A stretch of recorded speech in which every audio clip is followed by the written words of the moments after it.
Mon Dieu, je te prie pour les prisonniers politiques, pour nos frères, pour nos compatriotes, Alain Fogué, Biboun Isaac, qui se retrouvent en prison aujourd'hui parce qu'ils ont manifesté pacifiquement. Seigneur, il n'existe aucune infraction dans notre code pénal qui condamne ceux qui manifestent pacifiquement. Ils n'ont rien cassé, ils n'ont tué, ils n'ont blessé personne, Seigneur. Ils ont tout simplement dénoncé. Ils ont dénoncé le hold-up électoral, l'injustice électorale en d'autres termes. Ils ont dénoncé le manque d'alternance, oh Seigneur, au sommet de l'État. Et ils ont demandé qu'il y ait alternance afin que, Seigneur, la misère des Camerounais cesse. Ces demandes sont justes et ne méritent pas cette peine. Seigneur, tu es le Dieu de justice.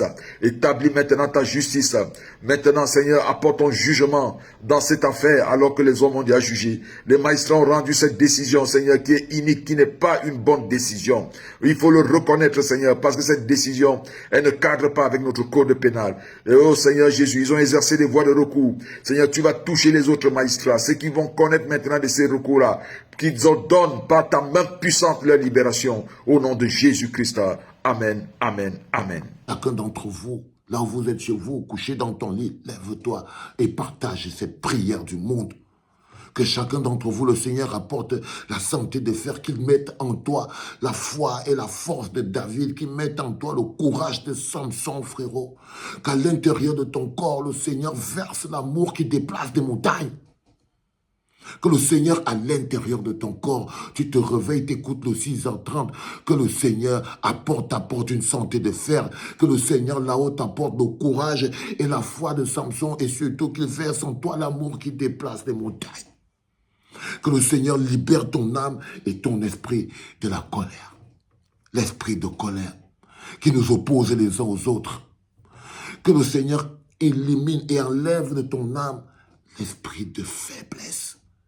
Parce que lorsque vous associez l'esprit de colère et l'esprit de faiblesse, alors vous êtes un être humain suffisamment clair pour être au service du mal, pour être au service du malin, parce que la colère et la faiblesse fabriquent un instrument de destruction.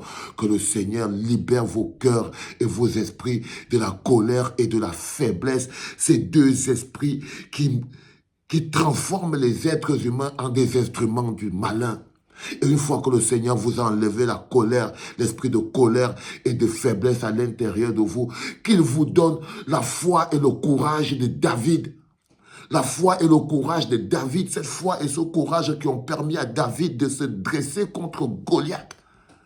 Que le Seigneur vous donne la foi et le courage de David, qui ont fait que David se lève et se dresse contre Goliath, parce qu'il savait qu'un coup de David, un petit coup de David comme ça, chargé de l'énergie et la foi du Seigneur, est capable de déplacer et de terrasser un géant comme Goliath.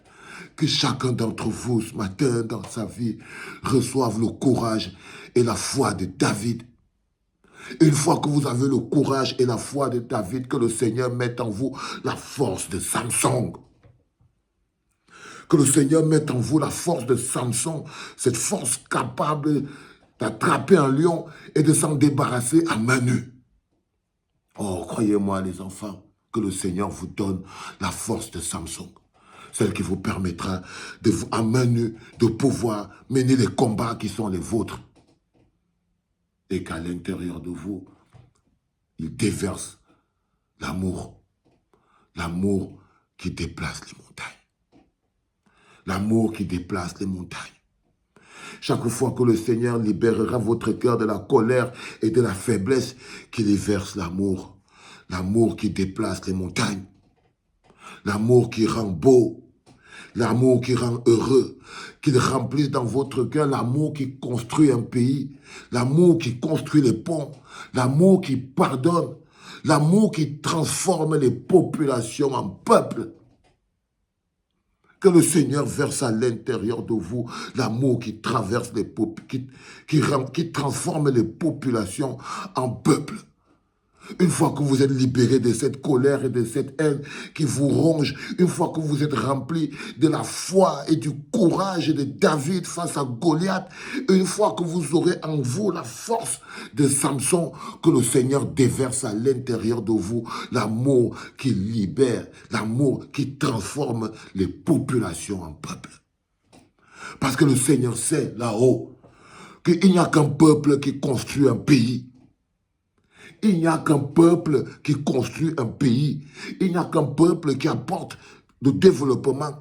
Il n'y a que le peuple qui vit, qui a un projet commun et collectif tant que nous resterons des populations et que nous ne serons pas inondés par l'amour qui transforme un peuple parce qu'à l'intérieur des populations, il n'y a que haine.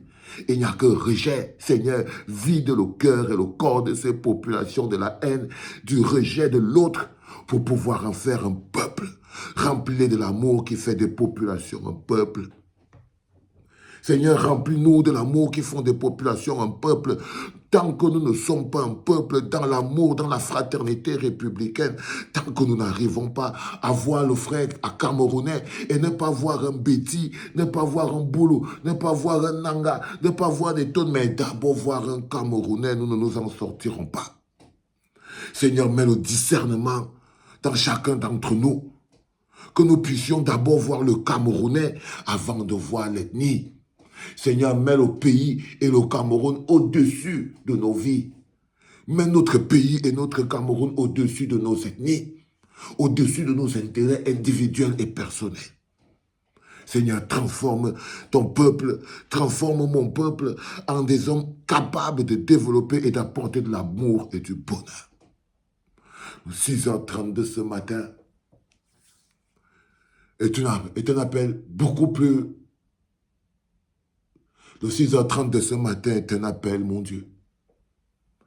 2025, c'est là, c'est maintenant. Octobre, c'est là, maintenant.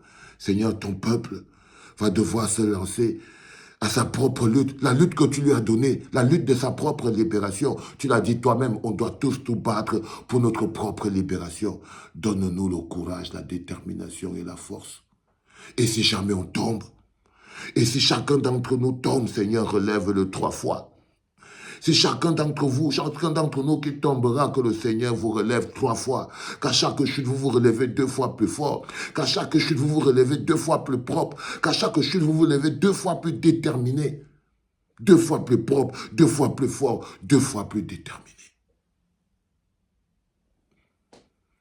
Ce matin, pour le 6h30 de la clinique, qui passera certainement un peu plus tard, j'ai prié les enfants. Amen.